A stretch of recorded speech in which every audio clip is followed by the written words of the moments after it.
Logon Prince के सामने घुटनों पर बैठता है और कहता है कि एक नज़र में ही इसकी पर्सनैलिटी समझ आ जाती है। जैसे ही लोगन ये करता है, उसे आसपास लोग चिल्लाते हुए सुनाई देते हैं कि लोगन और उसकी आर्मी को फैक्शन में ज्वाइन नहीं करने देना चाहिए, उन्हें टू फेस्ड बास्टर्ड बोलते हुए। लोगन सोचता है कि क्या इन सबको अपनी सिचुएशन का जरा सा भी अंदाजा है। सेकंड प्रिंस और बाकी लोगों के पीछे देखते हुए लोगन को एहसास होता है कि सोल्जर्स तो बेवकूफी में बोल रहे हैं, लेकिन लीडरशिप इतनी ब्रेनलेस नहीं है कि इन बातों पर शर्म भी ना आए। फॉर्मेलिटीज खत्म होने के बाद सेकंड प्रिंस वॉल्टरमाइन की तरफ देखता है, जिससे उसे समझ आ जाता है कि अब उसकी बारी है। वॉल्टरमाइन कहता है कि अब वो बोलेगा और प्रिंस कहता है कि वो थका है, इसलिए अंदर जा रहा है। वॉल्टरमाइन आगे बढ़कर पैट्रिक को एड्रेस करता है, पैट्रिक से हाथ मिलाता है और उसे वेलकम करता है। फिर कहता है कि पैट्रिक, तुम लोगन से ज्यादा पोलाइट हो। लेकिन पैट्रिक लोगन को डिफेंड करते हुए कहता है कि उसका बेटा भी पोलाइट है। वॉल्टर में पूछता है, अच्छा ऐसा है क्या? फिर वो लोगन की तरफ मुड़कर देखता है, जो इस समय रॉजर बेफ्रॉस्ट के साथ खड़ा है, और कहता है कि उसे ऐसा नहीं लगता। असल में लोगन रॉजर से मिलने गया होता है और कहता है, काफी टाइम हो गया। फिर मुस्कुराकर पूछता है, बेफ्रो कैसे हो? बेफ्रो ये देखकर साफ परेशान होता है, लेकिन कुछ बोलता नहीं। वो रॉजर का हाथ झटक कर कहता है कि ये सब रिडिकुलस है। लोगन हाथ पीछे कर लेता है और बेफ्रो से पूछता है कि क्या ये सिचुएशन अच्छी नहीं है। फिर वो बीफ्रॉस्ट को चिढ़ाते हुए कहता है कि दक्षिणी एकीकरण जिसे वो हमेशा चाहता था, फाइनली हो गई। ये सुनकर बेफ्रो और ज्यादा चिढ़ जाता है। बेफ्रो की नसें फूली हुई हैं। रॉजर गुस्से से कांप रहा है और लोगन से पूछता है कि क्या उसमें इतनी हिम्मत है कि वो अब भी उससे ऐसे बात करे। लोगन सोचता है कि उसने तो बस थोड़ा सा टीज किया था, लेकिन इसका रिएक्शन प्राइसलेस है। लोगन सोच रहा होता है कि अगर वो इसे थोड़ा और पुश करे तो काउंट यहीं अटैक कर देगा, और अगर ऐसा हुआ तो लोगन उसे सेल्फ डिफेंस में मार भी सकता है। लेकिन तभी मून नाइट आता है और ब्रोस्ट को रुकने के लिए कहता है, उसे एक्सेलेंसी बोलकर एड्रेस करता है। फिर वो लोगन को इंसल्ट करता है कि बहुत पास जाओगे तो बदबू तुम पर भी आ जाएगी। लोगन बस मुस्कुराता रहता है, सोचता है कि ये सब बेकार की बात है। रॉजर अपने नाइट की बात मान लेता है और मामला वहीं छोड़ देता है, लेकिन जाते जाते लोगन को वार्न करता है कि वो उस पर नजर रखेगा। फिर वो लोगन को पीठ दिखाकर चला जाता है। अलोन कासल और उसके पास वाला एलन कासल, ये दोनों ट्विन कासल्स हैं जो कभी ड्यूक ऑफ वैटरेन के थे। ये नाम 1000 साल पुरानी उन 2 चांदों के नाम पर रखे गए थे जो मिथिकल एज में खो गए थे। तब दक्षिणी प्लेन्स में ऑक होर्ड्स ने कब्जा कर रखा था और ये किले ह्यूमैनिटी की प्रोटेक्शन के लिए बने थे। लेकिन अब उनकी पुरानी लेगेसी खत्म हो चुकी है और ये ट्विन कासल्स एक भयानक सिविल वॉर का बैटल ग्राउंड बन गए हैं। वॉर रूम में वॉल्टरमाइन और बाकी लोग अटैक की तैयारी कर रहे हैं। लोगन सोचता है कि ये वॉर लैंड के लिए नहीं है, ये थ्रोन के लिए है। जब तक राइवल प्रिंस हार नहीं जाता, कुछ खत्म नहीं होगा। लेकिन लोगन यह भी जानता है कि दोनों प्रिंस अपनी जान देने वाले कैरेक्टर नहीं है कि वॉर खत्म हो जाए। अगर ऐसे ही चलता रहा जैसे पास्ट में हुआ तो सिविल वॉर पूरे देश को जड़ से फाड़ देगी। इसलिए लोगन के हिसाब से ये स्ट्रैटेजी मीटिंग्स बिल्कुल बेकार है। सिर्फ एक काम करना है, जिन्हें मरना चाहिए उन्हें मारकर वॉर खत्म कर दो। लोगन बोलने ही वाला होता है कि जॉर्डन वॉल्टरमाइन स्ट्रैटेजी बताने लगता है। वो चाहता है कि अम्लन फोर्सेस दुश्मनों पर पीछे से अटैक करें। लोगन को ये बात बिल्कुल पसंद नहीं आती।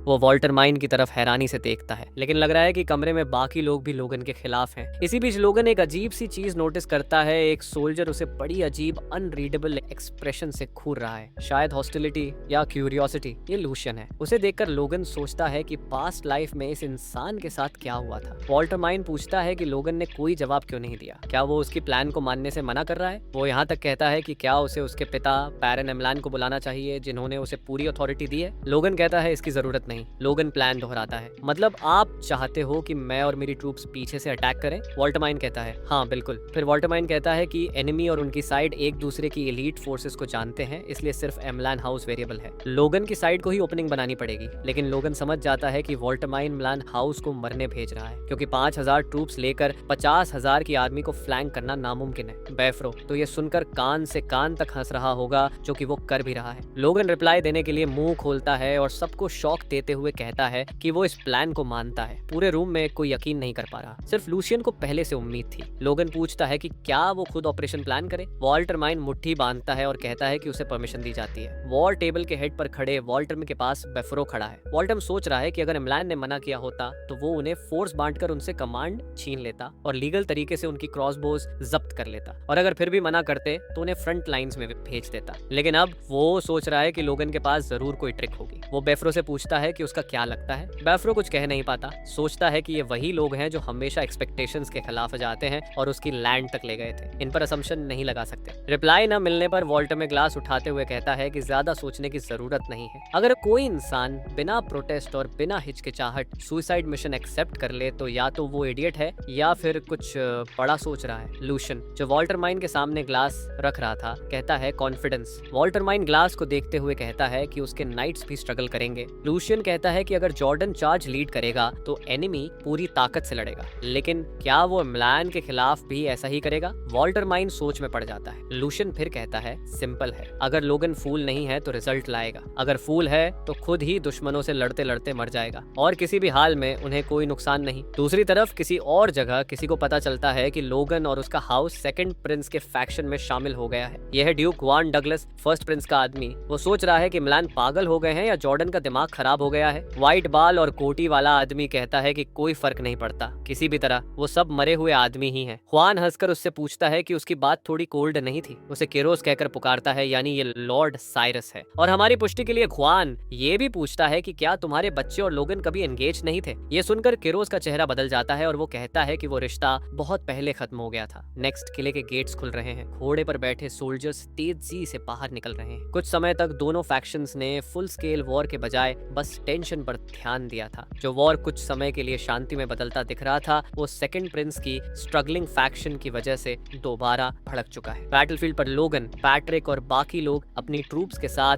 आगे बढ़ रहे हैं। पैट्रिक कहता है कि पास से देखने पर ये सच में एक मैसिव आर्मी लग रही है। इतने महीनों की लड़ाई के बाद भी इनके पास लगभग 1000 नाइट बचे हुए हैं और पूरी 50,000 की फोर्स अब भी खड़ी है। लोगन कहता है कि एनिमी भी आसान नहीं होगा। फ्रॉस्ट सॉर्सरर ख्वान डगलस के कमांड में 100 मेज वाले मेज कॉर्प्स हैं। ये सुनकर पैट्रिक के माथे पर पसीना आ जाता है। वो इधर उधर देखता है और कहता है कि ऐसे दुश्मनों से लड़ना है, फिर भी सेकंड प्रिंस की आर्मी उनसे दूरी बनाए हुए है। वो कहता है कि अगर कुछ भी गलत हुआ तो हम सब यही मर सकते हैं। लोगन कहता है कि ये नेचुरल है। लोगन बोलता है कि ये मैनूवर इसलिए है क्योंकि वो उन पर ट्रस्ट नहीं करते, इसलिए वो पहले एक्शन ले रहे हैं। फिर वो अपनी ही बात याद करता है, जो मरने चाहिए उन्हें जल्दी मारो ताकि वो खत्म हो सके। लोगन कहता है कि ये उसी गोल का पहला स्टेप है। फ्रंट के अपने अपने हिस्से में जॉर्डन घोड़े पर सीधा बैठा है और सेकंड प्रिंस अभी अभी जागा हुआ लगता है। दूसरी तरफ वान डगलस भी तैयार सफ में खड़ा है, जबकि फर्स्ट प्रिंस आराम से अपनी कुर्सी पर कुछ खा रहा है। तभी जॉर्डन अपने ट्रूप्स को चार्ज का कमांड देता है। सोल्जर अपना हॉर्न बजाता है और सारे घोड़े उग्र होने लगते हैं। हजारों सोल्जर्स के आगे बढ़ने के साथ बैटल ऑफिशियली शुरू हो जाता है। ये देखकर पैट्रिक समझ जाता है कि उसे भी अपनी ट्रूप्स को कमांड देना होगा। वो मुड़कर सबको आगे बढ़ने को कहता है। मिलान का बैनर ऊंचा खड़ा है और वो स्टेडी पेस में बैटलफील्ड की तरफ बढ़ रहे हैं। ट्रूप्स को देखते हुए सेकंड प्रिंस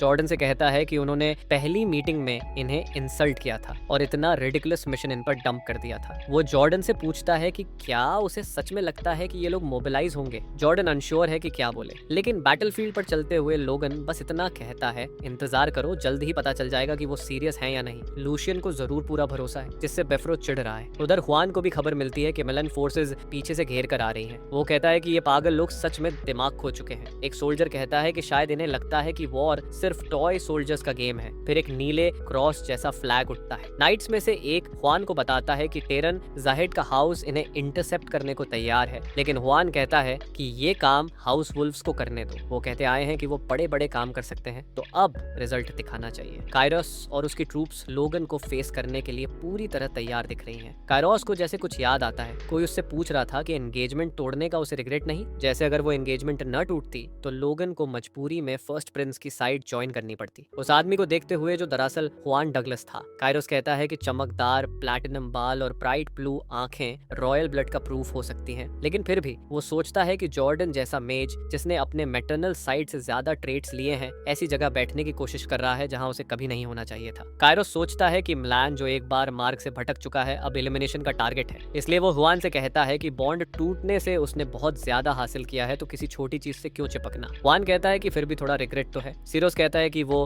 अगले बैटल में उसका हिसाब कर देगा। वॉल्टर माइन केरोस से कहता है कि वो काफी कॉन्फिडेंट लग रहा है और याद दिलाता है कि लोगन और उसका हाउस वही लोग हैं जिन्होंने बेफ्रो को इंसल्ट किया था। साइरो कहता है कि वो बस ट्रिक था, असली ट्रम्प कार्ड उसके परिवार के हाथों में है, उसके पास एक क्रॉसबो है, वही खास वेपन। तभी अचानक शोर होता है। एक सोल्जर टेलीस्कोप से देखकर बताता है कि लोगन और उसकी ट्रूप्स लगभग 800 मीटर दूर है। मिलन का बैनर साफ दिख रहा है और लोगन अपनी आर्मी के हेड साइड पर है। साइरस सोचता है कि काश ये किसी और बॉर्डर काउंट से भिड़ते तो लोगन को शायद थोड़ा चांस मिल जाता। फिर साइरस अपनी ट्रूप्स को चार्ज का आदेश देता है, कहता है कि नए वेपन्स का इस्तेमाल करो और इन्हें खत्म कर दो। उसके सोल्जर्स बैटलफील्ड पर दौड़ पड़ते हैं। काइरोस सही वक्त का इंतजार कर रहा है ताकि जब डिस्टेंस थोड़ी और कम हो जाए तो क्रॉसबोज रेंज में आ जाएं। वो सोच रहा है कि लोगन को उसी की बनाई हुई चीज से बर्बाद करेगा। अंदर ही अंदर पैट्रिक का मजाक उड़ाता है, उसे जैसे माफी बोल रहा हो। लेकिन कैरोस खुद सरप्राइज हो जाता है जब वो लोगन को चिल्लाते हुए सुनता है, load your weapons.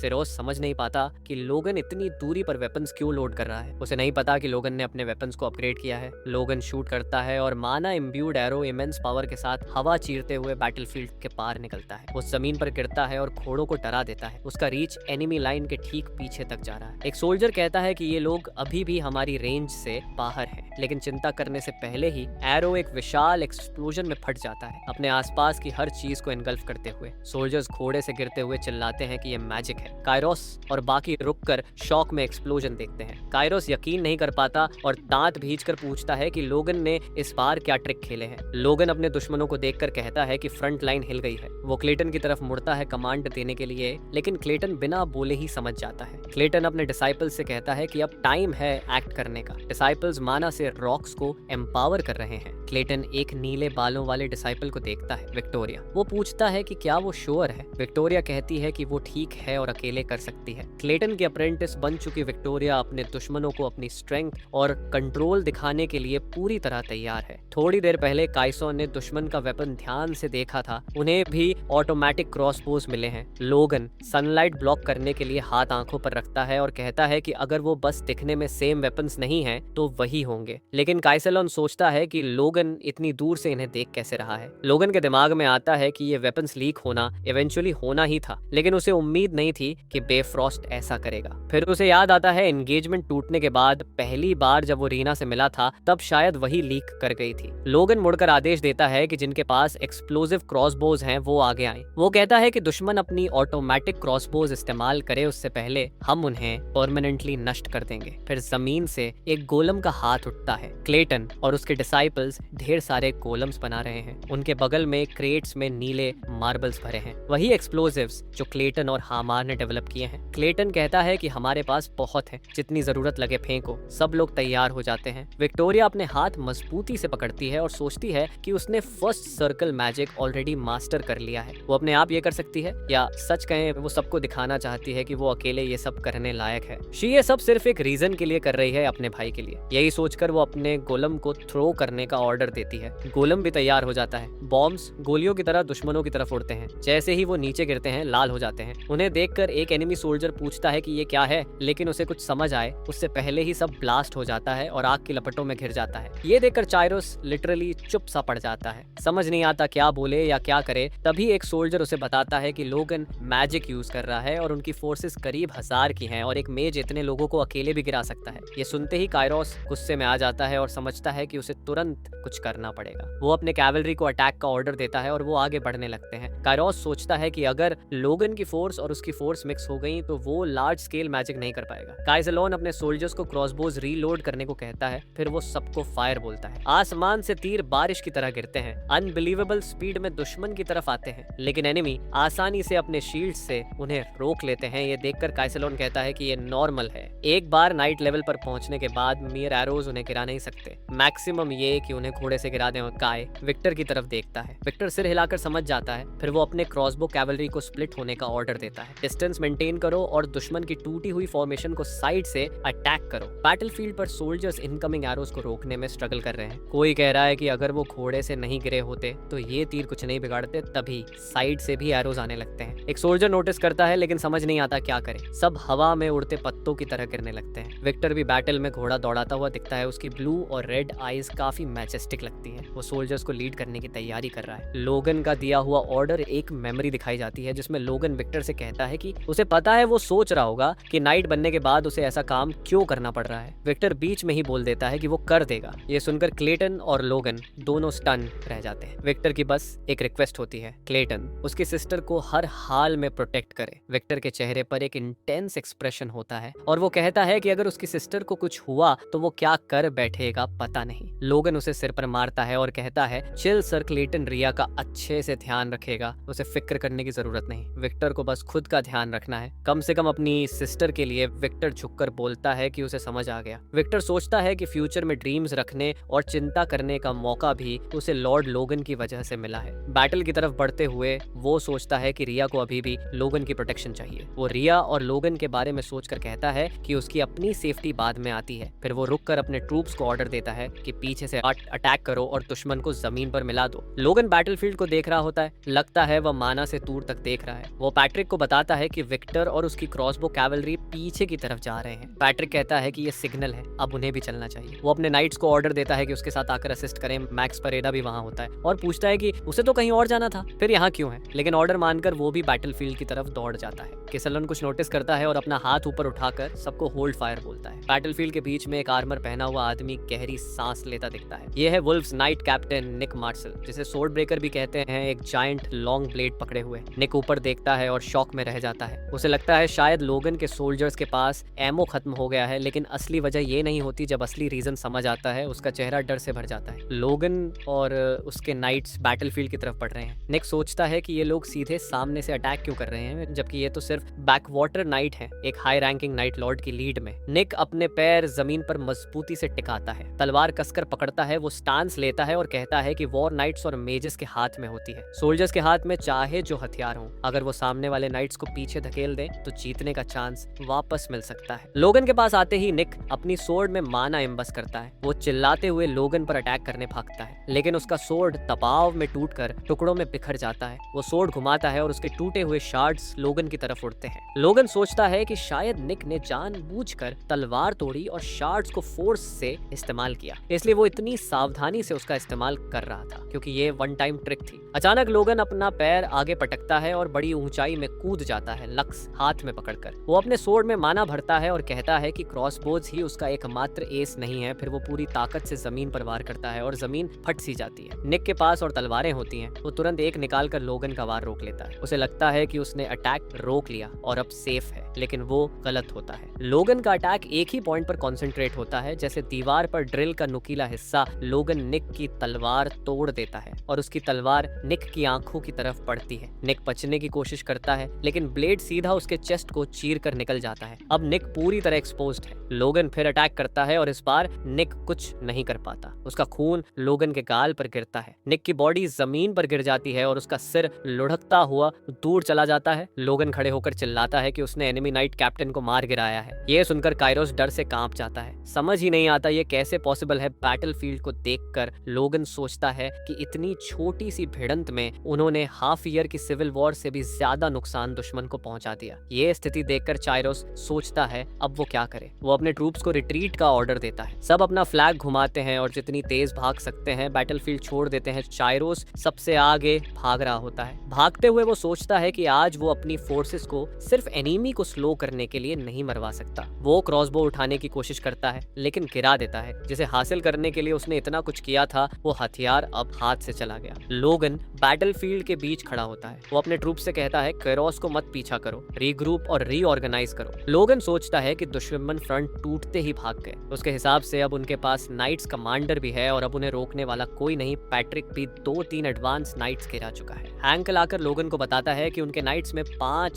Seriously wounded हैं और 2 डेड। सोल्जर्स में करीब 100 इंजर्ड हुए हैं। वो मुस्कुराकर कहता है कि ये एक ओवरवेलमिंग विक्ट्री है। हैंकल की तारीफें सुनकर लगता है कि बॉर्डर ड्यूक जैसे दुश्मन के खिलाफ ऐसा रिजल्ट आना वाकई अनबिलीवेबल है। लोगन हल्का सा ब्लश करता है और सोचता है कि उन्हें शांत रहना चाहिए और खुद से आगे नहीं बढ़ना चाहिए। तभी हैंकल को कुछ नजर आता है। वो आर्मी की तरफ देखता है और सोचता है कि क्या उन्होंने भी अपनी तरफ से ये चीज क्लियर देखी है। उसके दिमाग में ड्यूक जॉर्डन वॉल्टमाइन आता है और वो सोचता है कि वो उसे और भी ज्यादा मटेरियल माइट दिखाएगा, इसलिए उसे अच्छे से सोचना चाहिए कि वो उन्हें कैसे ट्रीट करने वाला है। और रियल में लग रहा है कि वर्माइन तो पूरी तरह अमेज्ड है। जॉर्डन सोचता है कि ये बैटलफील्ड ऊपर से भले ही कितना फियर्स लगे, लेकिन असल में पिस तो ये कमजोर लेसर नोबल्स ही रहे हैं, जिनके पास लूज करने को कुछ नहीं है। वो बस सेफ डिस्टेंस पर खड़े होकर देखते रहें कैसे ओबीडियंट बनने का नाटक करने वाले लोग ट्रेटर बन जाते हैं। जॉर्डन सोचता है कि ये स्कर्मिश इसी पर्पस के लिए प्लान की गई थी। वो अपने पीछे खड़े नोबल्स से कहता है कि आउटकम देखकर लगता है कि वो कम से कम कायल की मेयर्स के बराबर तो हैं ही। ये सुनकर पीछे खड़े नोबल्स यकीन ही नहीं कर पाते कि जॉर्डन ने क्या कहा। उनके चेहरों पर डर देखकर जॉर्डन पूछता है कि प्रॉब्लम क्या है, क्योंकि ये पावर अब इफेक्टिवली उन्हीं की है। ये सुनकर दो नोबल्स सोचते हैं कि ये बात प्रैक्टिकली इनवैलिड है। वो कहते हैं कि अगर लोगन ने रियल में उन्हें बिट्रे कर दिया तो उनकी हालत खराब हो जाएगी। और जॉर्डन सोचता है कि ये तो और भी सीरियस होगा, क्योंकि वो सिर्फ मुश्किल में नहीं पड़ेंगे बल्कि क्रिपल्ड हो जाएंगे। जॉर्डन आसमान की तरफ देखता है। झंडों को देखकर उसे लोगन की डिमांड्स याद आती हैं। बीफ्रो टेरिटरी पर कब्जे की रिकॉग्निशन, कालिया मार्कस का आधा हिस्सा और काउंट टाइटल। बैनर देखते हुए जॉर्डन सोचता है कि उनमें इतनी हिम्मत थी कि इतने एरोगेंट डिमांड्स कर सके। वो अपने घोड़े की रेंज और टाइट पकड़ता है और सोचता है कि फिलहाल इसे वो नजरअंदाज कर देगा, लेकिन इस एरोगेंस की कीमत लोगन को एक दिन चुकानी पड़ेगी, ये वो पक्का करेगा। जॉर्डन घूमकर अपने लोगों को कहता है कि सभी यूनिट्स को सिग्नल भेजो कि एमलान दुश्मन के रियर पर स्ट्राइक करने वाला है। फिर वो बैटलफील्ड की तरफ देखता है और कहता है कि अब ये फुल स्केल वॉर है। बैटलफील्ड के दूसरी तरफ लगता है फर्स्ट प्रिंस को वुल्व्स के पीछे हटने की खबर मिल गई है और वो इससे बिल्कुल खुश नहीं है। वो गुस्से में पूछता है कि क्या वो उसकी पीठ पीछे कोई ट्रिक कर रहे हैं या फिर वो शुरू से ही कुछ बेढंगे मूर्ख थे। ह्वान डगलस, जिसने फर्स्ट प्रिंस को यह खबर दी थी, कहता है कि लगता है वो बैट जैसे कमीने जितना दिखते थे उससे ज्यादा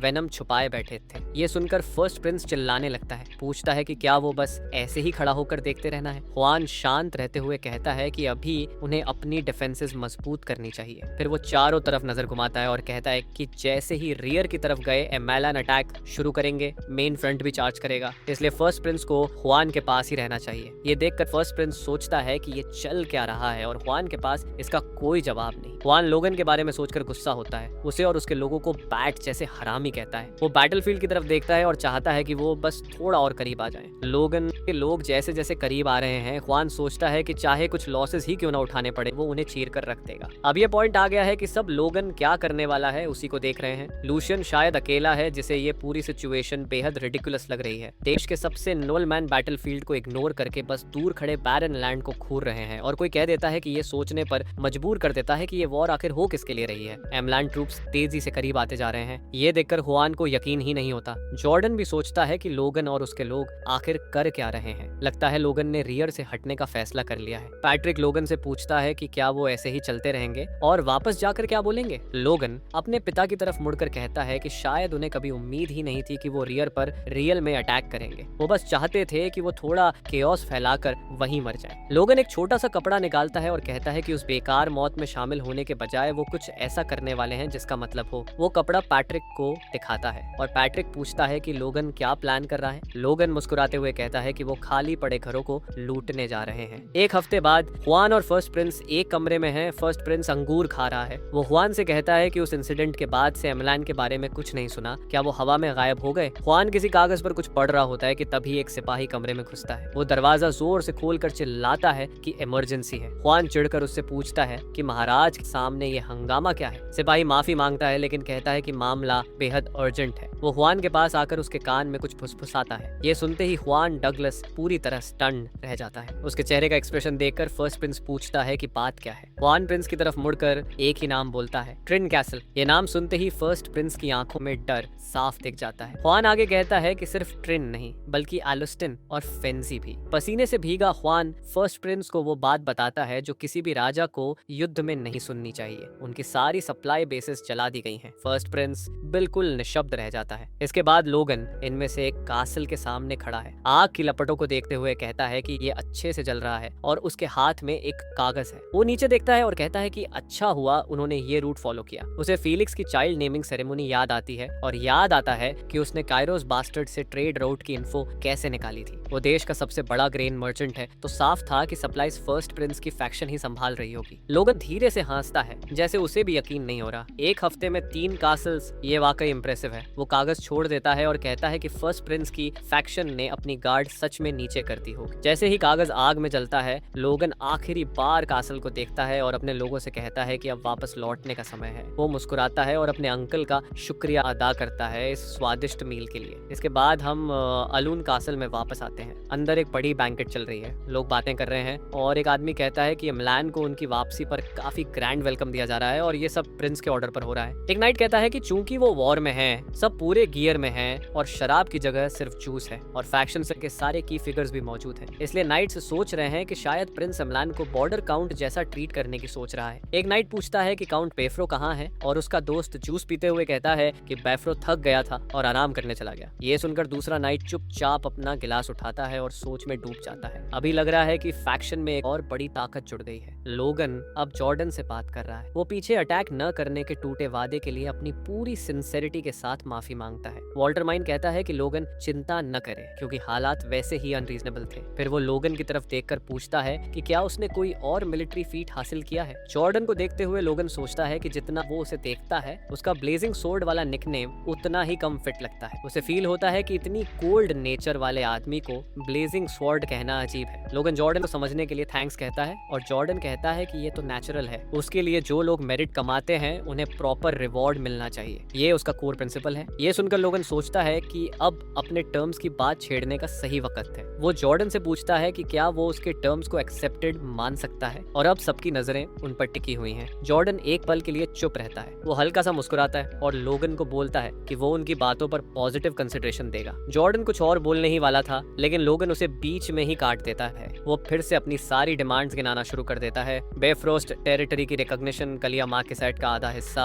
और आखिर में काउंट टाइटल। लोगन स्माइल करके पूछता है कि क्या वो इसे ग्रीन लाइट समझ ले। ये सुनकर जॉर्डन चुप रह जाता है। जॉर्डन लोगन को देखकर पूछता है कि उसने अभी नहीं कहा था कि वो पॉजिटिव कंसिडरेशन देगा। वो लोगन को बताता है कि ऐसी चीजें अकेले डिसाइड नहीं की जा सकती। जैसे ही वो लोगन के कंधे पर हाथ रखता है लोगन को एक अजीब सी ऑरा फील होती है। जॉर्डन स्माइल करता है और बोलता है कि जवान मैन की बोल्डनेस अच्छी होती है लेकिन लोगन को अपने सीनियर की सिचुएशन भी समझनी चाहिए। लोगन को जवाब देना मुश्किल लग रहा है। जॉर्डन अपनी पकड़ और टाइट कर देता है और लोगन समझ जाता है। जॉर्डन सामने वाले की ऑरा दबाकर उसे अंदर से श्रिंक कर रहा है, वो भी इतना सटल कि सामने वाले को खुद नहीं पता चले। लोगन सोचता है कि ये स्किल वाकई बहुत फाइन है। वो झुककर बोलता है कि शायद वो थोड़ा ज्यादा बोल गया और वॉल्टर माइन से माफी मांगता है। जॉर्डन का हाथ अब भी उसके कंधे पर है और वो बोलता है कि यंग एज में ऐसा हो जाता है, कोई बात नहीं। लोगन जॉर्डन की ऑरा के दबाव में हल्का सा कांप रहा है। लोगन मन ही मन सोचता है कि कोई बात नहीं, उसे जो चाहिए था वो उसे मिल चुका है। जॉर्डन फिर बोलता है कि अगर सोचो तो लोगन ने इस बार जो वेपन्स इस्तेमाल किए वो काफी इंप्रेसिव थे। वो पूछता है कि क्या लोगन उन्हें शेयर करने के बारे में सोचेगा क्योंकि अगर वो मिल जाए तो ये और आसानी से जीत सकते हैं। लोगन को इरिटेशन होती है। उसे लगता है जॉर्डन बेसिकली फ्री में सब मांग रहा है। लोगन बोलता है कि सॉरी लेकिन उनके पास कोई स्पेयर नहीं है इसलिए मुमकिन नहीं। जॉर्डन फिर से अपनी एबिलिटी लगाता है और पूछता है सच में। लोगन फिर दबाव में बोल देता है कि वो सच में सॉरी है जबकि अंदर से ये सच नहीं है। जॉर्डन फिर भी मुस्कुराता है। वो अपना हाथ लोगन के कंधे से हटा लेता है और बोलता है कि शायद वो ज्यादा जोर से पकड़ रहा था। वो लोगन को कहता है कि जाओ थोड़ा एंजॉय करो और रेस्ट कर लो। जाते जाते वो ये भी कहता है कि अगला बैटल शायद जल्दी ही शुरू होने वाला है। लोगन पीछे देखकर सोचता है ये वॉल्टर माइन कितना बड़ा बास्टर्ड है। अगर उसके फोर्स कोर ने उसकी स्पिरिट को प्रोटेक्ट ना किया होता तो जॉर्डन उसे पूरी तरह मैनिपुलेट कर देता। लोगन जाता हुआ सोचता है कि क्या एक सुपर ह्यूमन को ये सब करना चाहिए। जैसे ही वो चलता है कोई उसे रोककर पूछता है कि क्या वाकई कोई क्वांटिटी अवेलेबल नहीं है। ये लूशियन था। वो बोलता है कि कम से कम सैंपल या ब्लूप्रिंट ही दे दो। लोगन पीछे मुड़कर उसका नाम याद करने की कोशिश करता है और सोचता है कि फैक्शन वालों में हर कोई कुछ न कुछ मेस कर रहा है। लोगन बोलता है कि ब्लूप्रिंट बनाना मुश्किल नहीं है लेकिन अभी प्रोडक्शन शुरू भी कर दें तो भी टाइम लगेगा तो शायद काम ना आए। लूसियन उंगली उठाकर कहता है कि अगर वो लोग अपनी पूरी कैपेबिलिटी लगा दें तो जल्दी बना सकते हैं। ये सुनकर लोगन बोलता है कि अगर लूसियन ऐसे कह रहा है तो वो मना नहीं कर सकता। लूसियन ये सुनकर थोड़ा चौंक जाता है। दोनों हाथ मिलाते हैं। लोगन मन में सोचता है कि क्रॉसबो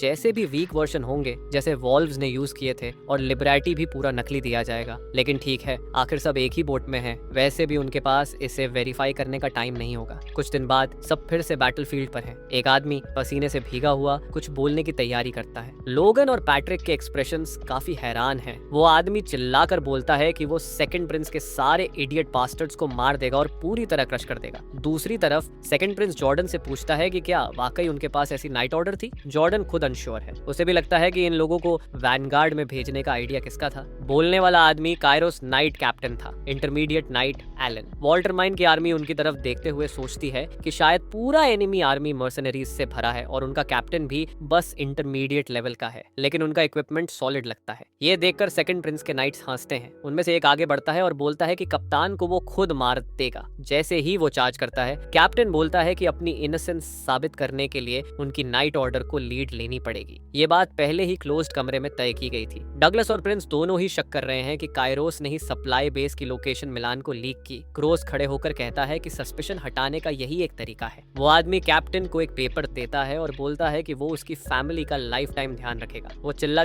कर कैप्टन से कहता है कि चिंता मत करो, बस अपनी जान लगा दो। कैप्टन बैटलफील्ड की तरफ भागता है और बोलता है कि वो रेडी है। जैसे ही वो पास पहुंचता है सेकंड प्रिंस का नाइट मुस्कुराता है। वो अपनी वेपन में ऑरा भरता है और चिल्लाता है कि काइरोस कैप्टन मर जाए। वो कैप्टन को भाले से उड़ा देता है, लेकिन कैप्टन उसी समय वो स्क्रोल एक्टिवेट कर देता है जो उसने उस आदमी से लिया था और वो नीली मैजिक जैसा स्पेल छोड़ता है। एकदम ऐसा लगता है जैसे सब कुछ एक ब्लैक होल में खींच रहा हो। ये स्पेल बहुत ज्यादा पावरफुल था। वुल्व्स नाइट कैप्टन का नामो निशान तक नहीं बचा। लोगन और पैट्रिक स्टन्ड है। जॉर्डन और सेकंड प्रिंस भी यकीन नहीं कर पा रहे। असल में एनिमी ने कोल्ड स्क्रोल इस्तेमाल किया था। नतीजा, सारे नाइट्स तुरंत फ्रीज हो गए। सामने वाला आदमी तो व्हाइट वॉकर जैसा लग रहा था। जॉर्डन, सेकंड प्रिंस और सबके मुंह खुले रह गए। लेकिन अगले ही सेकंड में जॉर्डन के चेहरे पर गुस्सा आ जाता है। सारे पास वाले नाइट्स एक जायंट आइस ब्लॉक में कैद हो गए थे। जॉर्डन बस ख्वान को गाली दे सकता है। लोगन सीन देखकर समझने की कोशिश करता है, शायद चेन एक्सप्लोजन, लेकिन नहीं, वो समझ जाता है ये मैजिक था और सीक्रेट अब खुल चुका है। ब्लिजर्ड स्क्रोल, वही हथियार जिसने उसकी पिछले जीवन में सेकंड प्रिंस की फैक्शन को हराया था। लोगन सोचता है कि ये शायद सिक्स्थ सर्कल मेज ख्वान डगलस ने बनाया होगा, क्योंकि ऐसे स्क्रोल्स रेयर होते हैं और उनके मटेरियल्स भी प्राइसलेस। इस ब्लास्ट ने 3 विककाउंट फैमिली के नाइट्स उड़ा दिए। जॉर्डन और सेकंड प्रिंस भी शॉक में है। लोगन समझता है कि शायद सिविल वॉर में ये पहली बार यूज हुआ है। जॉर्डन चिल्लाकर अपनी आर्मी को आगे बढ़ने को कहता है। पैट्रिक लोगन से कहता है कि उन्हें भी चलना पड़ेगा। लोगन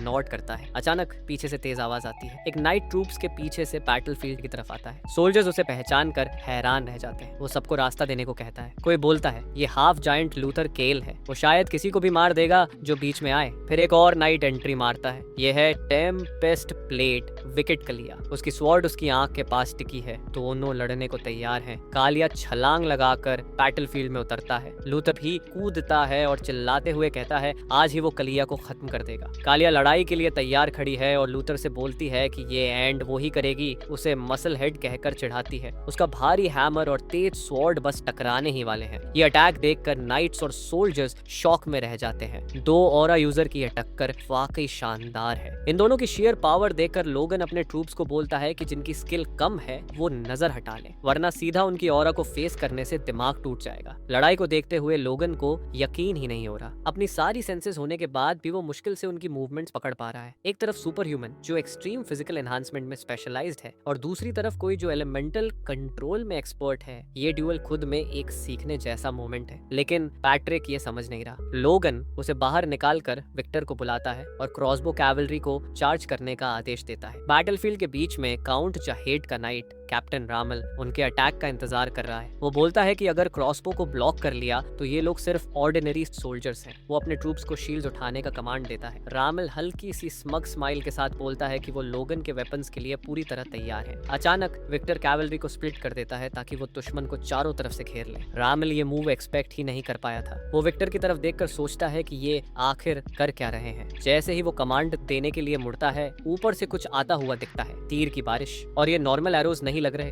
रामल ऑरा डालकर शील्ड से रोकने की कोशिश करता है, लेकिन फोर्स इतनी है कि उसकी शील्ड टूटने लगती है। उसे समझ आता है कि विक्टर की स्क्वाड अकेली नहीं थी। काइसेलोन अपने सोल्जर्स को फिर से फायर करने का आदेश देता है। पीछे देखता है तो रामल देखता है कि उसके ही मेन में से एक के सिर में एरो लगा हुआ है। वो गुस्से में फट पड़ता है। उसके मेन मियर सोल्जर्स के एरोज से गिर रहे हैं। वो अपने ट्रूप्स को चिल्लाकर बोलता है कि सब शील्ड्स को फोर्स से रैप कर लें, जैसे प्रैक्टिस किया है। काइसेलोन भी अपने मेन को याद दिलाता है टोमोटो कासल की लड़ाई। वो बोलता है कि डरना मत, भले ही एनिमी फोर्स यूज कर रही हो। उनके वॉरियर्स इतने स्किल्ड हैं कि एक बोल्ट से नाइट का हेलमेट भी चीर सकते हैं। रामल सोचता है कि ऐसे एरोज में इतनी डिस्ट्रक्टिव पावर आखिर आती कहां से है, लेकिन सोचने का टाइम नहीं मिलता क्योंकि उसके पीछे पूरा इलाका आग में जल चुका है। सोल्जर्स चीख रहे हैं कि पीछे एक्सप्लोजन हुआ है, लेकिन रियल में ये मैजिक है। क्लेटन और उसके डिसाइपल्स मैदान में उतर चुके हैं। क्लेटन अपने मेजर्स को बोलता है कि लिबरेचियो बहुत है, बस फेंकते जाओ। पीछे मुड़कर रामल सोचता है ये अब क्या हो रहा है। विक्टर कमांड लेता है और अपने ट्रूप्स को बोलता है कि ब्लास्ट से बचे हुए सभी को खत्म कर दो। रामल यकीन नहीं कर पा रहा। उनकी पूरी आर्मी सिर्फ एरोज और इन बॉम्ब्स से गिर रही है। तभी एक स्वॉर्ड हवा में उठता है और रामल सोचता है कि म्लान नाइटस कर क्या रहे हैं, लेकिन पता उसे तुरंत चल जाता है। हैंकल की ब्लेड एक गहरा कट मारती है और रामल वहीं खत्म हो जाता है। हैंकल बोलता है कि वो बस वीकेंड एनिमी नाइट्स को फिनिश कर रहे हैं और यहाँ कोई भी इस सिंपल काम को नहीं कर सकता, ऐसा नहीं है। बैटलफील्ड देखते हुए लोगन बोलता है कि कैजुअलिटीज कम करने का ये सबसे सही तरीका है। लोगन आगे करके कहता है कि पैट्रिक को ये कावर्डली लग सकता है, लेकिन उसके पिता उसे बीच में ही रोकते हुए बोलते हैं कि यहाँ कोई इतना बेवकूफ नहीं है। पैट्रिक बैटलफील्ड की तरफ देखता है और कहता है कि इससे भी ज्यादा इंपॉर्टेंट चीज हो रही है, काउंट जाहेद गिर चुका है। मतलब फर्स्ट प्रिंस का एक पूरा फ्रंट कॉल्सअप हो गया। लोगन कहता है कि अगर फर्स्ट प्रिंस की आर्मी को ये पता चल गया तो वो जल्द रिट्रीट करेगी। लोगन सोचता है कि उन्होंने काफी मेरिट हासिल कर ली और ज्यादा ताकत वेस्ट करने की जरूरत नहीं, ये उनकी पूरी ताकत तो है ही नहीं। काइसोलोन पीछे लहराते हुए फ्लैग को देखकर समझ जाता है कि ये रिट्रीट सिग्नल है और विक्टर को सिग्नल भेजने का आदेश देता है। विक्टर भी फ्लैग देखकर एक और एनिमी सोल्जर को क्रॉसबो से गिराता है। लोगन बैटलफील्ड देखते हुए बोलता है कि विक्टर की बटालियन भी रिट्रीट कर रही है और फर्स्ट प्रिंस की फैक्शन भी वैसे ही लौट रही है। लोगन अपने मैन को बुलाने के लिए मुड़ता है, लेकिन तभी उसे कुछ दिखता है। बैटलफील्ड के फ्रंट में एक और एक्सप्लोजन की वेव शुरू हो गई है। लोगन समझ जाता है कि ये फिर वही ब्लिजर्ड स्क्रॉल वाला मामला है। उसे समझ नहीं आता कि उनके पास इतने स्क्रॉल आए कहां से। हंकल घोड़े पर उसके पास आता है तो लोगन पूछता है कि फ्रंट लाइन स्क्वाड सुरक्षित है या नहीं। हैंकल बताता है कि हाँ, विक्टर की स्क्वाड भी सुरक्षित है और ट्रूप्स को पहले ही पीछे खींच लेना प्योर लक था। जॉर्डन ये देखकर गुस्से में चिल्लाता है कि जुआन यही घिनौना तरीका है क्या उसकी बचने की कोशिश का। वह अपने ट्रूप्स को चेस करने का आदेश देता है, पर उसके ओन कैप्टन्स मना करते हैं, कहते हैं ब्लास्ट से दूर भागो। कोई जमीन पर पड़ा आदमी भी चिल्लाता है कि क्या जॉर्डन चाहता है कि सब मर जाएं? लोगन उन्हें देखता है और सोचता है ताकत है पर पूरी तरह बिखरी हुई पंच है, ठीक वैसे जैसे सेकंड प्रिंस की फैक्शन उसकी पास्ट लाइफ में थी। अचानक लोगन को फिर एक अजीब फील आता है, एक पावरफुल ऑरा उनकी तरफ बढ़ रही है। विक्टर भी सेंस कर लेता है, लेकिन शायद देर हो चुकी है। ऊपर से एक जायंट आइस बोल्डर गिर रहा है। लोगन और हैंकल दोनों शॉक में देखते हैं कि ये क्या चीज है। लोगन टाइम वेस्ट नहीं करता, अपने विंड बूट्स एक्टिवेट करता है और घोड़े से कूदकर विक्टर की तरफ उड़ता है। स्ट्राइक की तैयारी करते हुए लोगन उस अंदर उठ रहे डेंजरस सर्च को फील करता है और सोचता है कि अगर इसे रोका नहीं तो बहुत खतरनाक होगा, इसलिए इसे रोकना ही पड़ेगा चाहे कुछ भी हो। लोगन अपनी ब्लेड में ऑरा भरता है और एक ही झटके में आइस बोल्डर को तोड़ने के लिए स्वॉर्ड घुमाता है। जैसे ही स्वॉर्ड टकराती है, आइस टूटने लगता है। लोगन पीछे गिरता है और बोल्डर से ग्रीन लाइट निकलने लगती है। लोगन स्टन्ड रह जाता है। हैंकल बेचैन होकर उसके पास पहुंचता है और पूछता है कि वो ठीक है या नहीं। लोगन ठीक तो है, लेकिन जुआन डगलस को गालियां देता है इस ठंड की वजह से। अपनी स्वॉर्ड को देखकर लोगन कहता है कि ये आइस मेज सच में गहरी दुश्मनी रखता है। स्वॉर्ड पर जमा बर्फ फोर्स से भी नहीं पिघल रही। वो सोचता है कि जुआन रेयर स्क्रोल्स भी उड़ाता है और इतनी डेंजरस मैजिक भी। ये पावर सच में सुपर ह्यूमन लेवल की है। लोगन स्वॉर्ड को फिर देखता है, उस पर लगा आइस जो फोर्स से भरा हुआ था उसमें क्रैक आ गया है। तभी लोगन को एक बात समझ आती है। कुछ समय बाद कैंप फायर के पास दो सोल्जर्स बातें कर रहे हैं। पहला कहता है कि फर्स्ट प्रिंस के लोग जिस तरह भागे मजा आ गया। दूसरा लोगन की ताकत की तारीफ करता है कि उसने जुआन की मैजिक को ऐसे काट दिया जैसे कुछ था ही नहीं और ये बैरनी ब्रैट्स काफी स्किल्ड निकले। पास के टेंट के पीछे बीओस उनकी बातें सुन रहा होता है। एक सोल्जर कहता है कि बैक टू बैक अचीवमेंट्स मिली हैं, अब उनको डिमांडेड रिवॉर्ड जरूर मिलेगा। दूसरा कहता है कि ड्यूक वॉल्टरमाइन रिवॉर्ड्स और पनिशमेंट में साफ है, ये बेफ्रो के लिए एंड हो सकता है। ये सुनकर बेफ्रो आगा बबूला हो जाता है, सोचता है कि इस स्पेस पर तो सब उसके खिलाफ जा रहा है। वो बोलता है कि सिविल वॉर ऐसे खत्म नहीं हो सकती। इसके बाद आर एक कासल के बाहर पहुंचते हैं जिसके गेट के ऊपर लायन का क्रेस्ट बना हुआ है। अंदर कोई लकड़ी पर हैमर मार रहा है।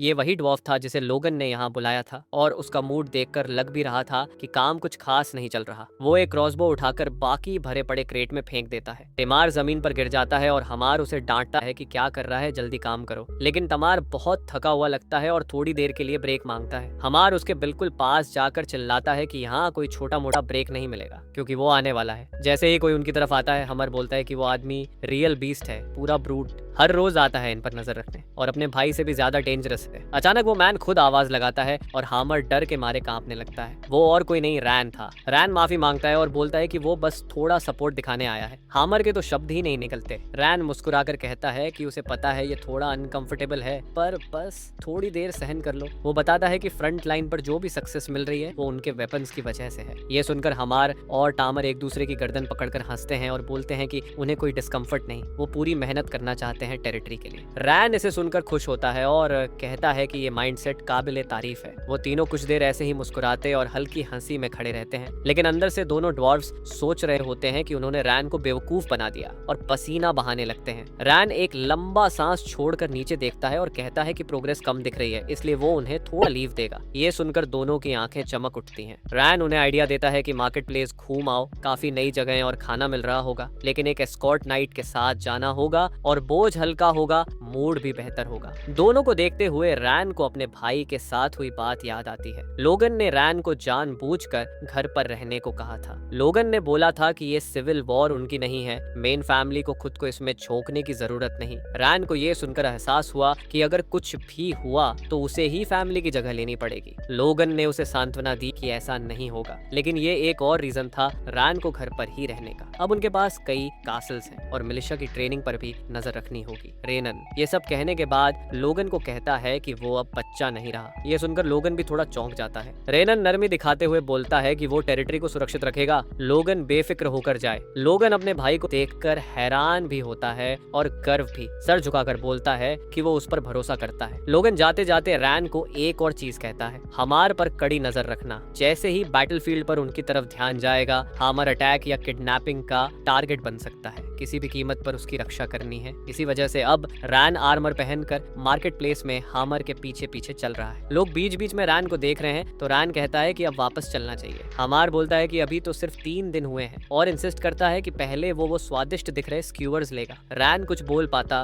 उससे पहले ही हामर आगे भाग जाता है। अचानक रैन को कुछ फील होता है, लगता है मार्केट के लोगों में एक फोर्स यूजर छिपा हुआ है। रैन अलर्ट होकर चारों तरफ देखता है और कहता है कि ये ऑरा इतनी अजीब है कि उसकी फोर्स कोर तक डिस्टर्ब हो गई। मतलब कोई अपनी फोर्स छिपाने का मेथड यूज कर रहा है और शायद अकेला भी नहीं है। रैन जोर से हमार वापस बुलाता है। तभी एक व्यापारी गाड़ी में घास भरकर रैन के पास से गुजरता है और जैसे ही वो हमार के करीब पहुंचता है उसका पूरा बिहेवियर बदल जाता है। रैन समझ जाता है कि यही वो असैसिन है। हमार को कुछ करने के पहले ही रेनन उसके सिर पर पीछे से चॉप मार देता है और पूछता है कि ये क्या करने आया था। आदमी वहीं ढेर हो जाता है। रैन उसे एक हाथ से उठाकर लोगों के सामने कहता है कि बेचारा ओवरवर्क हो गया है, हा। उसके बाद उसे जमीन पर फेंक देता है और गार्ड को बोलता है कि इसे सेफ जगह ले जाओ, मतलब सीधा जेल। कुछ दूरी पर हमार घास में गिरा हुआ है और रैन सोचता है कि लोगन की बात सच थी, पर कम से कम एक बंदा पकड़ तो लिया। कुछ ही मिनट बाद सब ऐसे बिहेव करते हैं जैसे कुछ हुआ ही नहीं। मर्चेंट 2 स्क्यूअर्स लेकर आता है और हमार खुश होकर ले लेता है। रैन फिर भी सतर्क है और बोलता है कि स्क्यूअर्स लेते ही घर लौटना है, पर मामला अब भी खत्म नहीं हुआ। एक पहाड़ जैसा आदमी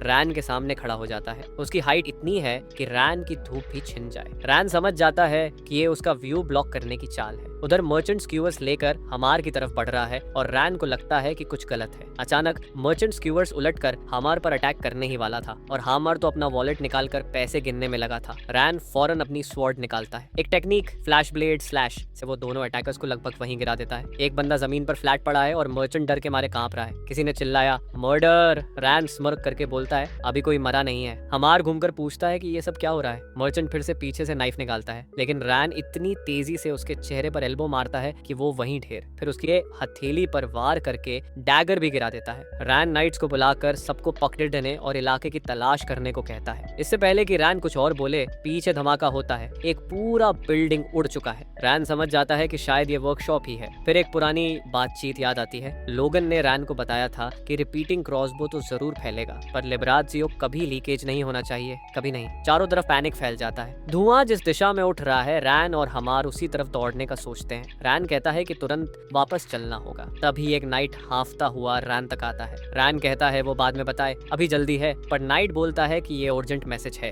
हेडक्वार्टर्स से। रैन समझ जाता है कि ये जरूर लोगन का संदेश है। सोल्जर बताता है कि फर्स्ट प्रिंस की फैक्शन की ट्रूप्स मिलान कासल की तरफ मार्च कर रही हैं, पूरी आर्मी। रैन कंफ्यूज्ड हो जाता है कि पहले क्या करे, लेकिन तुरंत वह ऑर्डर्स देता है, सारी मिलिशिया और नाइट्स को तैयार करो। नाइट भाग जाता है। रैन हमार से कहता है कि पहले वर्कशॉप की तरफ चलते हैं। हमार मान जाता है। स्वॉर्ड पकड़ते हुए रन को फील होता है कि उन पर अंदर और बाहर दोनों तरफ से अटैक हो रहा है। वो गुस्से में बड़बड़ाता है, ये हरामी लोग, और स्वॉर्ड उठाकर बोलता है अब इन सबको टुकड़े टुकड़े कर दूंगा। और सच कहूं, लोगन से ज्यादा डरावना लग रहा है ये मैन। उसकी गर्दन पर उभरी हुई वो वेन और उसकी आंखें देख पूरा खतरा लग रहा है। उधर दूसरी तरफ लोगन बेचैनी में कमरे में इधर उधर टहल रहा है। वो लेफ्ट राइट चलता रहता है, 2 उंगलियों से अपनी बाजू छूता हुआ जैसे किसी इंतजार में फंसा हो। अचानक कम्युनिकेशन चैनल से रैन की आवाज आती है। लोगन तुरंत तुरंत कहता है कि वो परेशान हो गया था, इतने दिनों से कांटेक्ट नहीं हुआ, और पूछता है स्टेट में क्या हुआ। तभी रैन बताता है कि फर्स्ट प्रिंस की आर्मी पूरी तरह अनाइलेट कर दी गई है। ये सुनकर लोगन को राहत मिलती है। रैन ये भी बताता है कि वो लोग सिर्फ वाइगाउंट की फोर्सेस थी, तो मिलिशिया के पास जो रिपीटिंग क्रॉसबोज और लिबरासियो थे, प्लस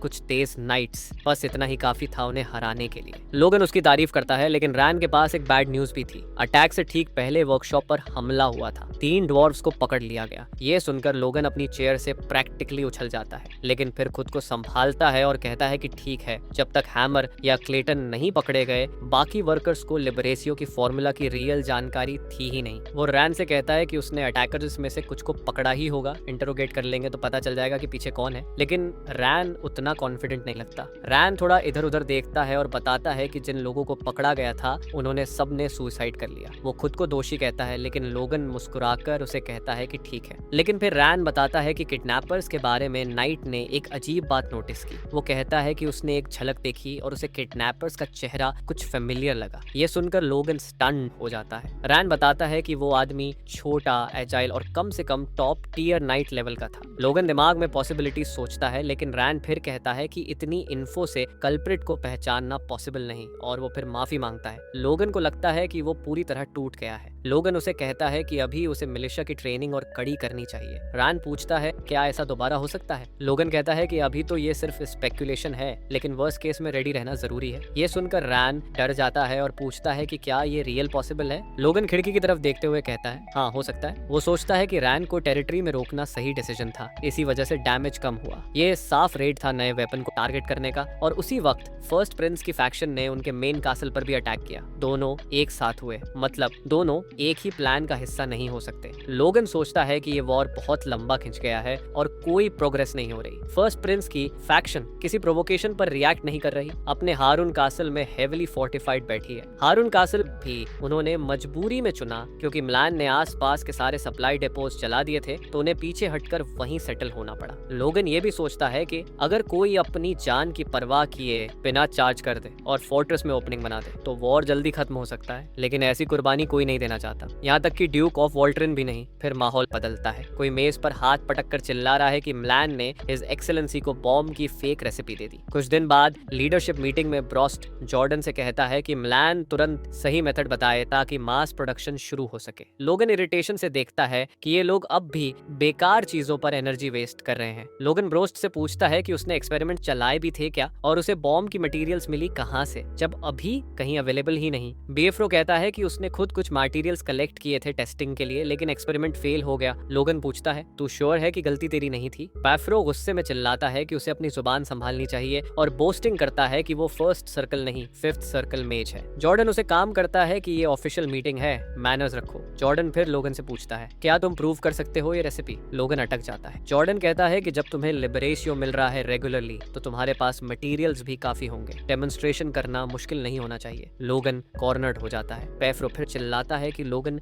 जवाब क्यों नहीं दे रहा, क्या वो फैक्शन को डिसीव करना चाहता है। जॉर्डन उसे फाइनल वार्निंग देता है और वो चुप हो जाता है। लोगन खुद से सोचता है ये अचानक इतना कॉन्फिडेंट क्यों लग रहा है, और तभी सारे पीसेस जुड़ जाते हैं। किडनैपर छोटा कद, top tier knight level, familiar face, bomb formula की सर्टेनिटी, ये बैरो ही होगा, और वो छोटा एलीट नाइट असेलोन रहा होगा। मतलब उन्होंने ड्वार्व्स को इंटरोगेट किया और जो फेक रेसिपी लोगन ने दी थी उसकी कमजोरी पकड़ ली। लोगन सोचता है कि इस डेस्परेशन में ये लोग बहुत बड़ा गैम्बल खेल रहे हैं, बट मे बी ये उसके काम आ जाए। वो खड़ा होकर कह देता है कि डेमोन्स्ट्रेशन अरेंज कर देगा, भले ये छोटी सी झूठी बात ही हो। अभी वो सबको कहता है कि वेपन फॉर्मूला में डाउट करने के बजाय उन्हें इस स्टेलमेट को तोड़ने पर फोकस करना चाहिए, और ये बॉम्ब वाला इशू उन सबके लिए इतना इंपॉर्टेंट भी नहीं। असल बात यह है कि फर्स्ट प्रिंस की फैक्शन ने उनकी टेरिटरी पर अटैक किया है, और ये कहीं और भी हो सकता है। जॉर्डन कहता है कि अभी फर्स्ट प्रिंस की फैक्शन पर अटैक करना मुश्किल होगा, उनके अंदर अभी बहुत मर्डरस इंटेंट भरा है, गलत टाइम पर स्ट्राइक किया तो लॉसेस होंगे। लोगन मुस्कुराता है, सब जानते हैं, लेकिन कोई जिम्मेदारी नहीं लेना चाहता। वो बोलता है कि मिलान फैमिली हारून कासल पर अटैक करेगी और ये बर्डन वो खुद उठाएगा। ये सुनकर सभी स्टन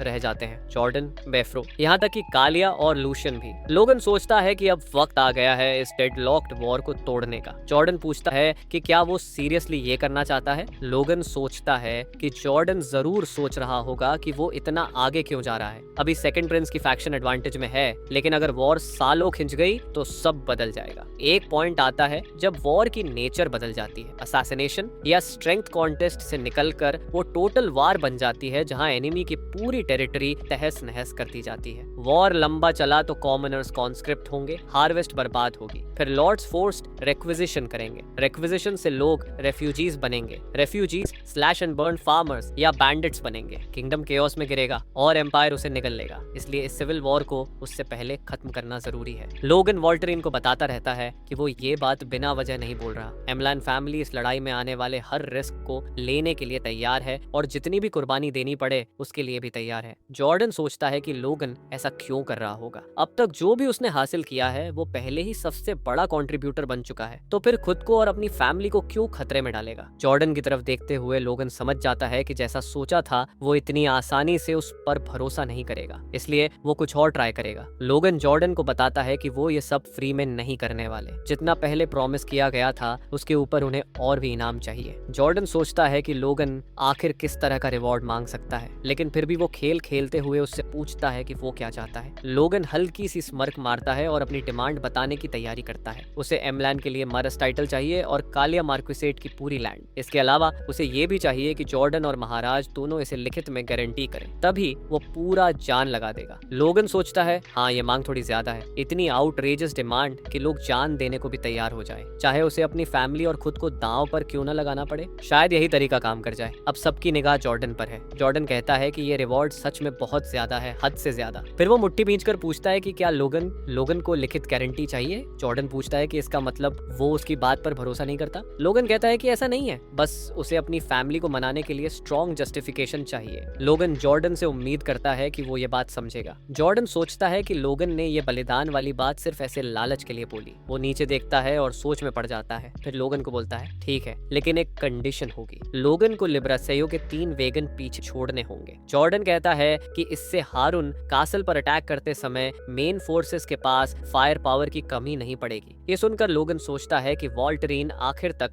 शक करता ही रहेगा, लेकिन फिर भी ये शर्त मानने लायक है, तो वो मान जाता है। जो भी जॉर्डन का असली प्लान है लिब्रासियो के साथ, लोगन और उसकी फोर्सेस तो तब तक वहां होंगे ही नहीं। पेफ्रो एक अजीब एक्सप्रेशन के साथ दिखाई देता है। वो कुछ ऐसा करने वाला है जो वो खुद भी नहीं करना चाहता। वो खड़ा होता है और बोल देता है कि बीओबी हारून कासल पर अटैक करेगा। ये सुनकर लोगन चौंक जाता है। जॉर्डन पूछता है कि क्या पेफ्रो हद से आगे नहीं बढ़ रहा। पेफ्रो कहता है बिल्कुल नहीं। रॉजर कहता है कि उसे कोई एक्सेसिव रिवॉर्ड नहीं चाहिए, ये तो वो एक महान मकसद के लिए अपनी वफादारी में कुर्बानी देगा। ये देखकर लोगन सोचता है बेफ्रो कभी ऐसा नहीं करेगा जब तक कि वो पागल न हो गया हो। इसके पीछे जरूर कोई हिडन मोटिव है। असल में शक की कोई गुंजाइश ही नहीं। उसके इरादे साफ अलग हैं। हारून कासल में भी माहौल अजीब है। हाथ में वाइन का ग्लास लिए प्रिंस उस खबर पर यकीन नहीं कर पा रहा। जो फौज उन्होंने मल्लान कैसल भेजी थी वो पूरी तरह खत्म कर दी गई। प्रिंस कहता है कि उन्होंने बैरन क्लास फोर्सेस भेजी थी, तो वो एक छोटे से बैरनी से कैसे हार सकते हैं। वो ख्वान से पूछता है कि क्या एमलान की मेन फोर्सेस टेरिटरी से बाहर नहीं थी। ख्वान बताता है कि वहाँ तो कॉमनर्स तक क्रॉसबोज में ट्रेन थे और उनकी ग्रोथ देखकर साफ है कि वो 1-2 दिन से नहीं काफी समय से वॉर की तैयारी कर रहे थे। ख्वान सोचता है कि ये प्लान बहुत पहले से तैयार था। फर्स्ट प्रिंस गुस्से में ग्लास फेंक देता है और बोलता है कि वो ऐसे कीड़े उसकी टेरिटरी में फैलते देखें ये नहीं हो सकता। वो ख्वान को बोलता है कि किसी सुपर ह्यूमन को भेजो या फिर जो भी करना पड़े। वो कहता है कि ये बच्चा खेल अब खत्म करो, कर सकते हो या नहीं। ख्वान के पास जवाब नहीं है। इसी पर समझ आता है कि असली कंट्रोल किसके हाथ में है। जब ख्वान बोलता है प्रिंस सीधा डर जाता है। हाँ पता है तुम्हें पसंद नहीं कि मैं ऐसे बोलूं, लेकिन सच में उसकी शक्ल देखो, लगता है अभी पत्थर फेंक देगा डर के मारे। ख्वान हाथ बढ़ाता है और पूछता है कि क्या उसने अपनी बचपन की सीख भूल गई है। डरा हुआ प्रिंस कहता है कि उसका वो मतलब नहीं था। जैसे ही जुआन का हाथ उसके चेहरे के पास जाता है वो उससे कहता है कि उसे वही करना चाहिए जो उसे सिखाया गया। अपने दादा पर भरोसा करो और इंतजार करो। फिर वो उसका चेहरा पकड़ लेता है। आखिरी सेकंड में लगता है कि ख्वान उसका चेहरा नहीं बल्कि कंधा पकड़ता है काफी जोर से। प्रिंस नीचे देखता है और कहता है उसे समझ आ गया। ख्वान फिर सांस छोड़ता है, ग्लास उठाता है और कहता है कि सब खबरें बुरी नहीं है। वो लोग भी अपनी रिपीटेड क्रॉसबोज बना रहे हैं और जैसे ही प्रोडक्शन पूरी होगी उन्हें दीवारों पर लगा देंगे, फिर शायद उन बमों की कोशिश करेंगे। ये सुनकर प्रिंस मुस्कुराता है, लेकिन उनका प्रोडक्शन मेथड नहीं समझ पाए। ऊपर से किसी की वजह से मैकलेन टेरिटरी में किडनैपिंग भी हो गई, जिसके बाद सिक्योरिटी इतनी कड़ी हो गई कि पास पहुंचना मुश्किल है। प्रिंस चिल्लाता है कि किसने ऐसी हरकत की, उसे बताए बिना। वान बोलता है कि इसी बात पर उन्हें एक दिलचस्प खबर मिली है। प्रिंस पूछता है क्या?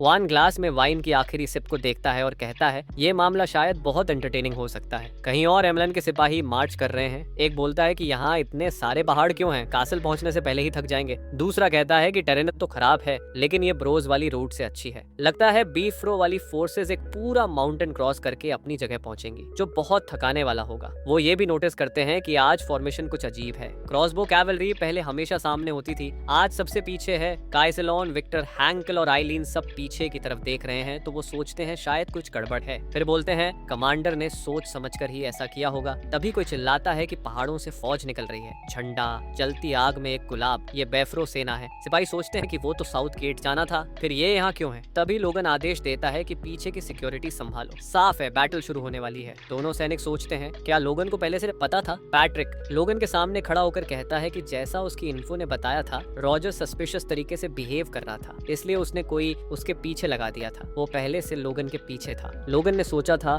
कि वो दुश्मन को इन्फो लीक करेगा और दोनों को भिड़वा देगा, लेकिन लगता है कि उसने सीधे लोगन पर अटैक करने का फैसला कर लिया। लोगन कहता है ये तो और बेहतर है। पैट्रिक पूछता है कैसे? लोगन अपनी स्वॉर्ड निकालते हुए कहता है कि अब सिर्फ एक काम बचा है, यहीं बेफ्रो को खत्म करो और फिर इस वॉर से बाहर निकल जाओ।